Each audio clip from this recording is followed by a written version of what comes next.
Okay, so we took a little break, and now we want to talk about the things we actually liked about Halo Reach. And there was plenty.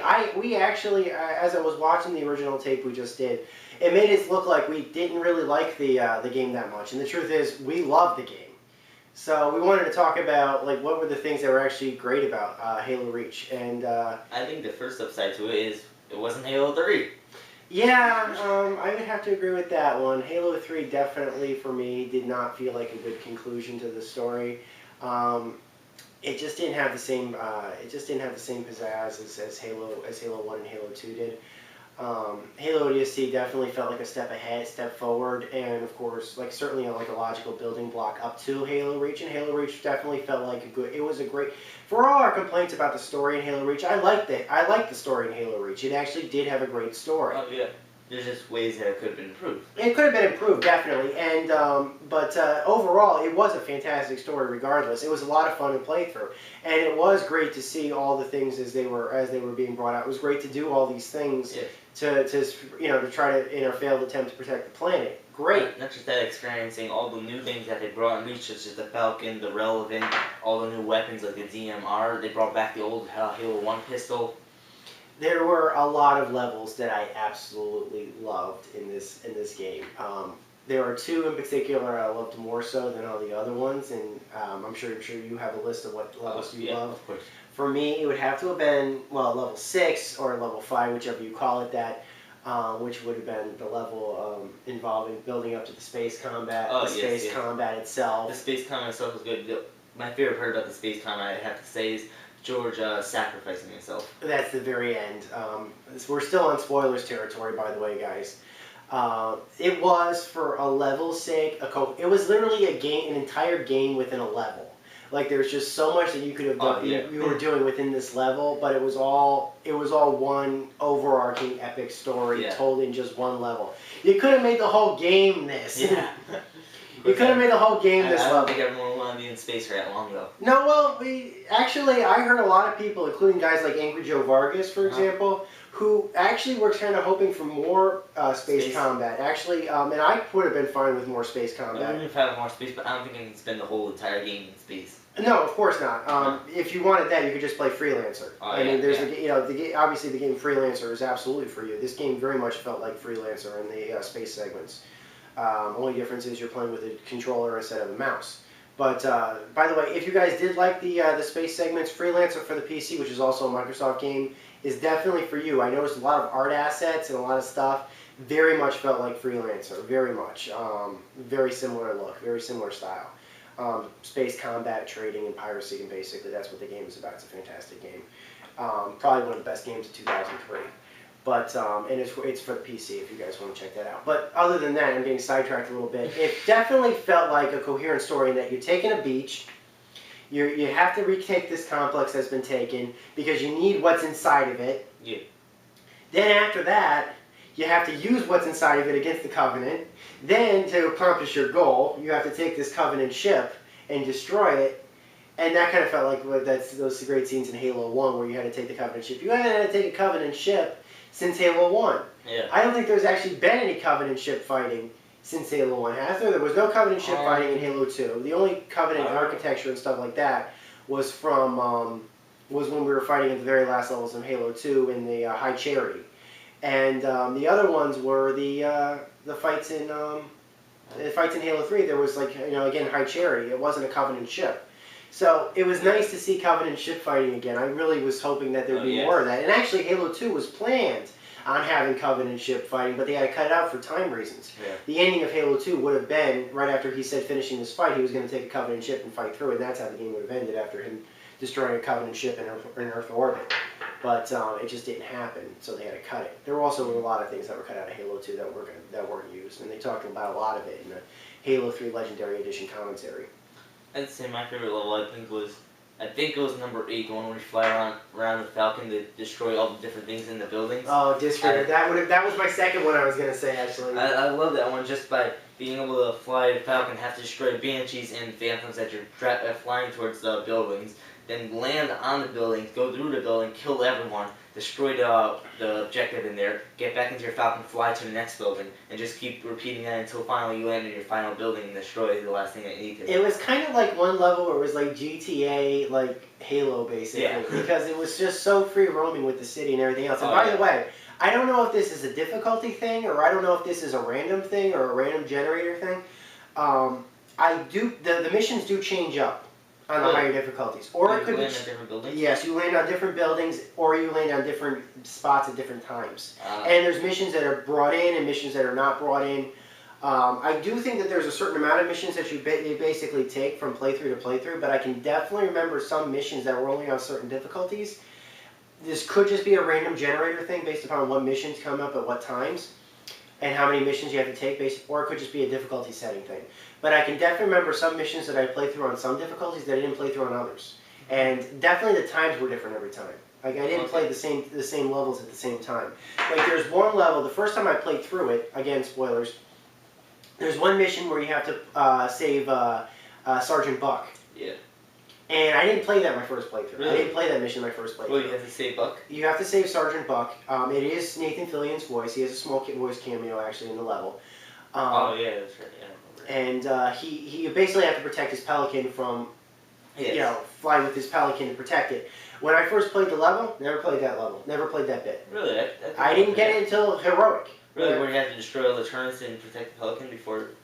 Oh, I had to play that when I first played it. Okay. I'm guessing it's a random thing. It must be a random mission thing, but there's a certain, I guess there's a certain set of missions that are basically there, and it just basically generates based upon your playthrough what missions you take, because I didn't play that level the first time.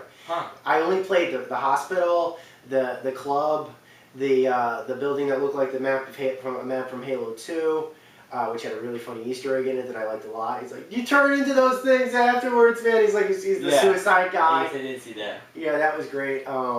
I think he was kind of making more of a reference to the Flood than the Covenant. Mm-hmm. I do think it was a 343 Guilty Spark level reference. Yeah. In Halo 1, but that was pretty funny. I was just like listening to this. It's like they should give this guy his own radio show. Like there should be a Pandora show of just that guy on a loop.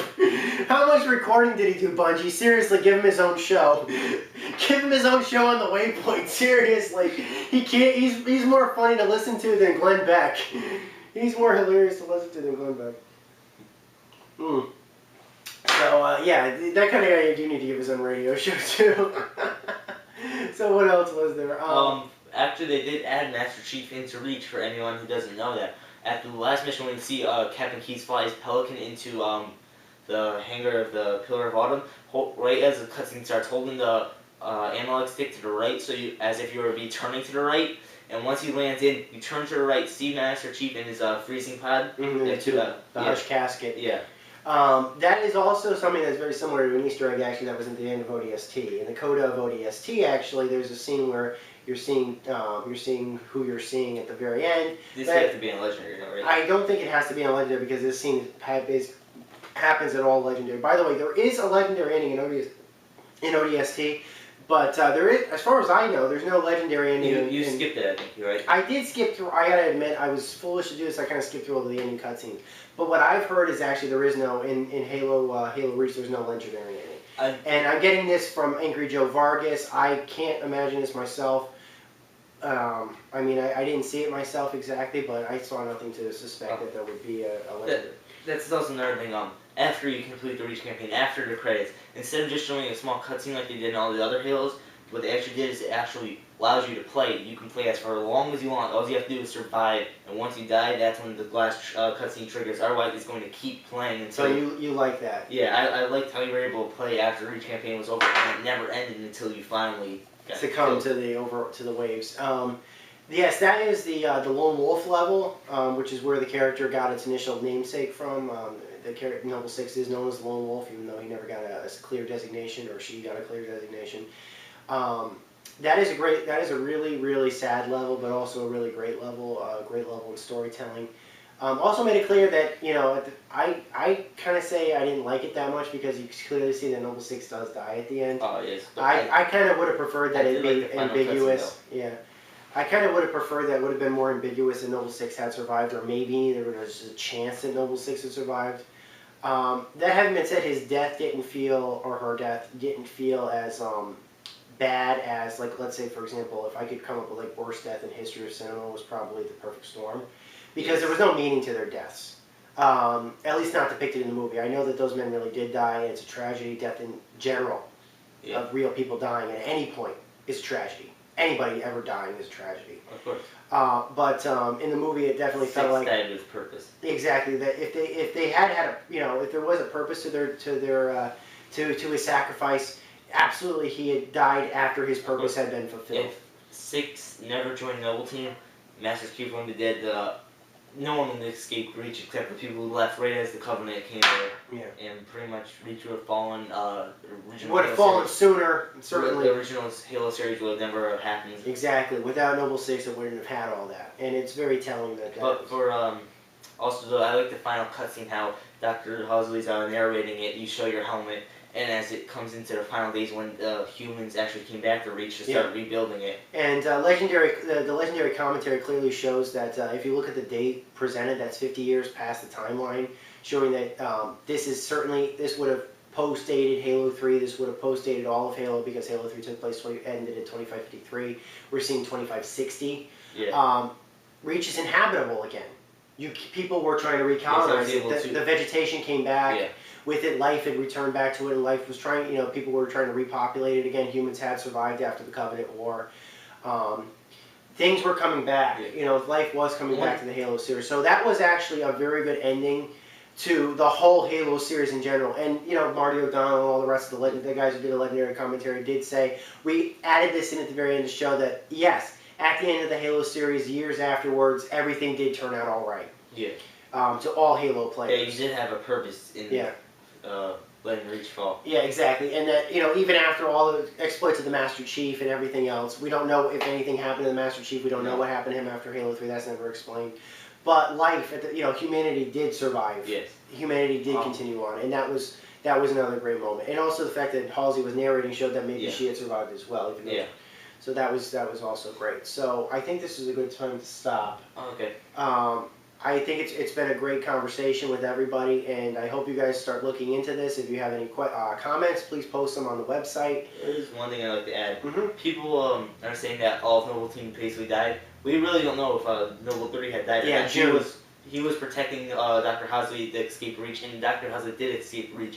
I'm hoping that they bring in a DLC level that shows what happened with Noble 3. Well, DLC is coming, and by the way, if you guys don't know this, DLC is likely coming. Bungie has already confirmed firefight maps are absolutely guaranteed at this point. And they've already got matchmaking. And campaign matchmaking is coming on October 15th. You will require the rank of corporal in order to get into the matchmaking, but just get the rank of corporal and you've got it, my friends. Also, more armor things are being unlocked. Yes, more armor will come after Lieutenant Colonel is basically lifted.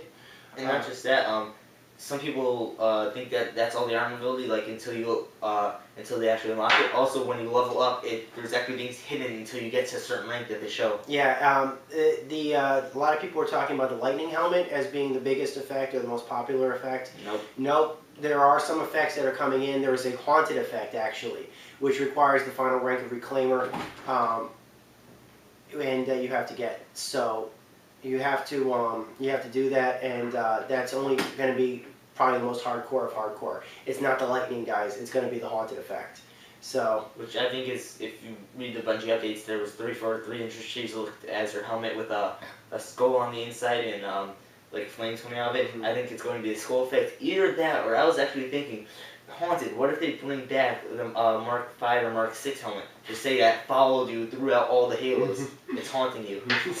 That would be pretty funny. But I don't know if that would. I don't know, but that's about it, I guess. Well, it's been a great video. Take care. Please leave comments, and hope you enjoyed it as much as we did hosting it. Tell your friends about the video. Yeah, by all means. And please check out our website, gameaccess.net. You can also check out his YouTube profile, DiscReader117. So have a pleasant day, everybody. Take care.